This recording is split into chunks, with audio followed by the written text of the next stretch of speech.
अब रुख करते हैं लाहौर जू का, जहां उड़ान न्यूज की पूरी टीम ने चिड़ियाघर की खूब सैर की और चिड़ियाघर में मौजूद तमाम जानवर और परिंदे देखे। खास तौर पर धारेदार घर 1987 में 20,500 मुरबा फीट रकबा पर तामीर किया गया। इस 5 अपार्टमेंट और दामोट हैं। टाइगर का ताल्लुक जानवरों के गिरोह से है। माजी करीब में टाइगर एशिया से तुर्की और रूस के मशरकी साहिलों तक पाए जाते थे, मगर अब ये सिर्फ बांग्लादेश, इंडिया, भूटान, कंबोडिया, चीन और रूस तक महदूद हैं। टाइगर घर में मंदरजा जानवर रखे गए हैं: भूरा बंगाल धारेदार शेर और सफेद बंगाल धारेदार शेर। जरूरी नोट: टाइगर हाउस शेर घर में जानवरों को गोश्त डालना या किसी किस्म की खुराक देना सख्ती से मना है। खिलाफ वर्जी पर कार्रवाई की जाएगी। इंतजामिया चिड़ियाघर लाहौर और चिड़ियाघर में आई हुई फैमिलीज, खास तौर पर बच्चों ने खूब एंजॉय किया।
समाजी कारकुन अदील शहजाद और चौधरी अब्दुल माजिद ने इनके इस अमल को सराहा।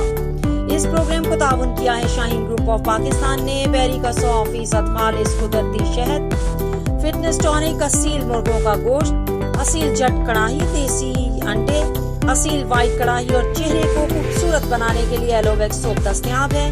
देखते रहें उड़ान न्यूज।